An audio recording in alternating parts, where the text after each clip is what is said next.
दुनिया भर के बाजारों में जो भारी उतार चढ़ाव दिख रहा है उस पर हमने रिक्वेस्ट की है बग्गा साहब से। हमारे साथ कार्यक्रम में हो चुके हैं शामिल। बग्गा साहब, गुड मॉर्निंग, स्वागत है सर आपका। बताएं सर, ये एक दिन 1000 ऊपर एक दिन नीचे, तो क्या आज रात को फिर 1000 बढ़ेगा? अनिल जी देखिए, सवेरे तो उठने का दिल ही नहीं कर रहा था, मार्केट देख के सोए थे। और सीरियसली? फिर फोन आ गए थे कि अनिल जी ने बोला हाजिर अरे होइए, सर जी। तो हो गए तैयार और पहुंच गए। और आज सवेरे टीवी खोला तो बंसल जी शुरू थे, चीटिंग चीटिंग चीटिंग। और अभी देखा तो जिस तरह से उन्होंने कुणाल जी पे डाला, मुझे वही रशियन फॉरेन मिनिस्टर की बात परसों की याद आ गई। उन्होंने कह दिया कि हिटलर ज्यूइश था, और इजराइल वाले रो दिए, बोले भाई जिसने ज्यूस को मारा तुमने उसी को कर दिया। अब कल इजराइल कह रहा है कि इन्होंने माफी मांगी, रशिया कह रहा हमने तो कोई माफी नहीं मांगी। तो हमारे बंसल जी बहुत पेचीदा ये भी हिटलर से किरदार कम नहीं है। हैं। हाँ, इनके लिए डबल या ट्रिपल रोल तो लिखना पड़ेगा, सिंगल रोल नहीं कर सकते। बिल्कुल सर, बिल्कुल आपका ऑब्जर्वेशन एकदम परफेक्ट है।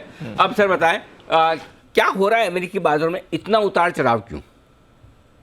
अनिल जी देखिए, जो बॉन्ड यील्ड्स हैं वो बढ़ते जा रहे हैं। तो परसों रात को $1 ट्रिलियन उनका मार्केट कैप बढ़ा, जब उन्होंने कहा 75 बेसिस पॉइंट का हम नहीं बढ़ाएंगे रेट। हमें दिखता नहीं कि 75 बेसिस पॉइंट, 50-50 के 2 रेट हाइक हैं। और मार्केट भी वही दर्शा रहा था फिर कि 3% तक इस साल में रेट बढ़ जाएंगे। 2.75 से 3 की रेंज में मार्केट आ रहा था। बट कल फिर से ये इन्फ्लेशन की इश्यूज उभर के आई, और बॉन्ड यील्ड्स यूएस की आप देखें तो 5 साल से लेके 30 साल तक सब 3% क्रॉस कर गए। उसके चलते मार्केट्स में कल फिर बहुत बड़ी गिरावट आई। यही हम चेंज देख सकते हैं, बाकी कुछ बदला नहीं परसों से और कल के बीच में। दूसरा है कि क्या ये पैनिक है, क्या कैपिटुलेशन आ गया है, कैपिचुलेशन आ गया है, वो तो नहीं दिख रहा। एक हम यूज करते हैं Anil ji, arm index, ARM index use करते हैं, उससे मार्केट में पैनिक की दशा पता लग जाती है। अमेरिका के लिए ये नंबर्स अच्छी तरह पब्लिश्ड हैं तो आसान रहते हैं बताने। उसमें कल डाउ जोन्स में पैनिक था, बट नैस्डैक अभी पैनिक लेवल पे नहीं आया। दो दो के लेवल से अगर ये बढ़ता है तो आप कह सकते हैं पैनिक के मोड में मार्केट आ रहा है। वो नैस्डैक का अभी भी 0.97 है। तो नैस्डैक में अभी भी गिरावट और दिख सकती है, बट ब्रॉडर यूएस मार्केट में, बड़े यूएस मार्केट में लगता है कि ओवरडन हो गया है। अगर हमारा मार्केट देखें, 1 अक्टूबर को हम 17,500 पे थे, 15,600 का भी एक राउंड लेके आए हैं हम, और फिर लौट के आए यहाँ पे। आज का अगर गिरावट ना देखें, अप्रैल एंड का मार्केट देखें तो अच्छे हम 2% नीचे ही थे अक्टूबर 1 से अभी तक। तो टाइम वाइज तो हमारा मार्केट कहीं नहीं गया 7 महीनों में। इस माहौल में 2,70,000 करोड़ FIs ने बेचे, 2 लाख करोड़ हमारे रिटेल निवेशकों ने मार्केट में डाले और संभाला मार्केट को। टाइम वाइज हमने काफी कीमत चुका दी है। अब इशू है ग्लोबल, उसमें 95 आपको इश्यूज गिना दूं, कोई फायदा नहीं है। इन्फ्लेशन हो, रेट हाइक हो, चाइना हो, रशिया हो, यूक्रेन हो, बहुत सारे ऐसे इश्यूज हैं, बट मार्केट इसको नजरअंदाज करके बढ़ता जा रहा था। अब क्या तब्दीली हुई है? एक है कि लिक्विडिटी मार्केट से निकल रही है, जो कल भी हम बातचीत कर रहे थे हमारे मंथली प्रोग्राम में अनिल जी, अभिमन्यु इफेक्ट जो आ रहा है कि नोट छापने तो सबको आसानी से आते थे।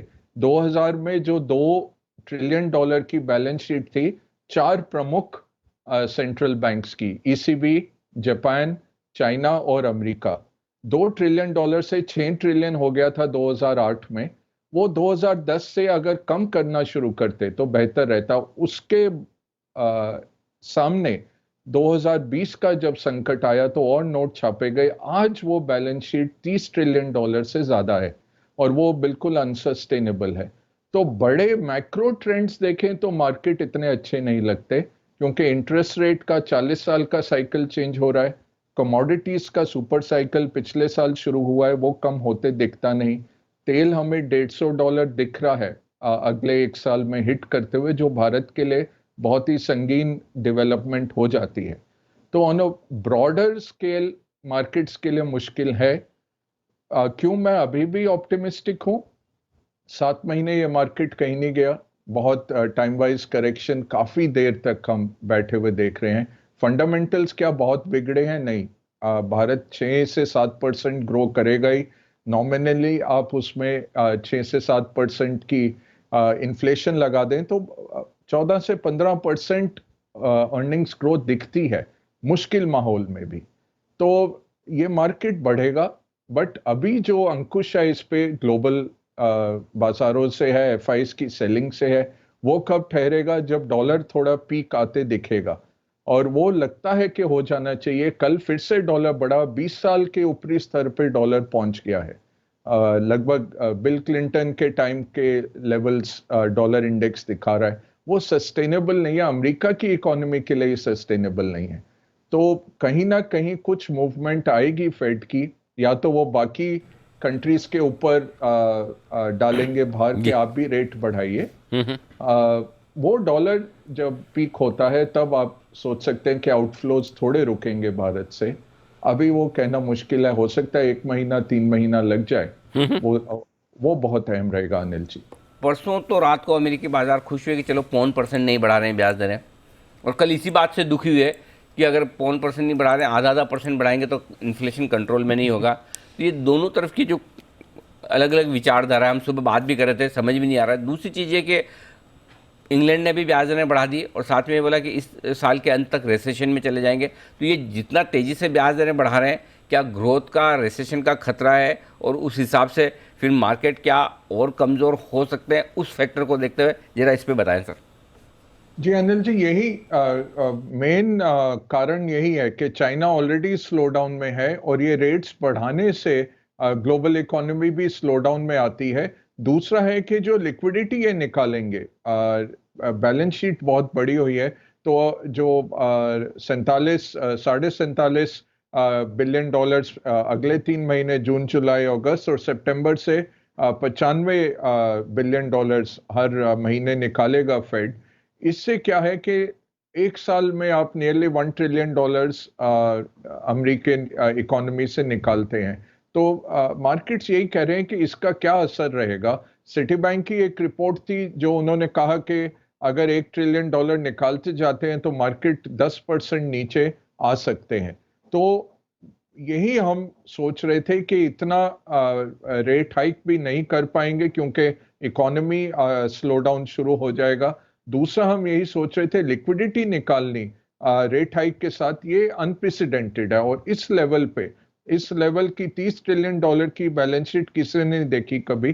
तो वैसे ही बैलेंस शीट में से आप लिक्विडिटी निकाल रहे हैं। और तीसरा है कि सारी सरकारों ने 2020 में फिस्कल डेफिसिट स्पेंडिंग बहुत जबरदस्त की थी, वहां भी अंकुश लगाया जा रहा है। सरकारें भी कोशिश कर रही हैं कि होल्ड किया जाए। तो लिक्विडिटी मार्केट से निकलती है, स्लो डाउन का अंदेशा है, इन्फ्लेशन बढ़ी हुई है।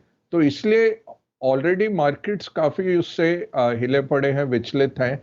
इसमें क्या है कि अब जो इतने सारे आपके रिटेल ट्रेडर्स आ गए थे, रॉबिनहुड के अगर आप नंबर देखें, उनका साल दर साल रेवेन्यू लगभग 60% गिर गया। तो वो जो रॉबिनहुड ट्रेडर्स थे, उन्होंने ट्रेडिंग बंद करी हुई है या नया निवेश नहीं आ रहा। लगता है वहीं से भी पैसे निकल रहे हैं। पिछले 2 महीने में देखें तो ओवरऑल इक्विटी फंड से लगभग $100 बिलियन निकाले गए, और जो इतना बड़ा नंबर नहीं है क्योंकि ट्रिलियंस ऑफ डॉलर्स हैं। और मार्केट कैप अगर देखें विश्व भर की 121 ट्रिलियन डॉलर्स थी, जो अब गिर के 10 ट्रिलियन पहले 4 महीने में निकला। ज्यादातर यूएस से, चाइना से, जापान से, यहाँ पे सबसे ज्यादा इरोजन है मार्केट कैप का। इसके सामने भारतीय मार्केट्स ने होल्ड किया है। बट जो बंसल जी का कोट है वो मैं बोलूंगा नहीं, क्योंकि रेगुलेटर के बारे में कह रहा हूं। बट रेगुलेटर ने जो सरप्राइज दिया, जो बंसल सरप्राइज हमें दे दिया, उसके आगे अब क्या बोला जा रहा है कि इन्होंने जो 40 बेसिस पॉइंट का रिवर्सल किया और मार्च में इन्होंने 75 बेसिस पॉइंट काटे थे। तो क्या जून में 75 बेसिस पॉइंट काट दिए जाएंगे, या जून और एक पॉलिसी और में 75 काट दिए जाएंगे? इससे भी मार्केट्स का हौसला थोड़ा विचलित है।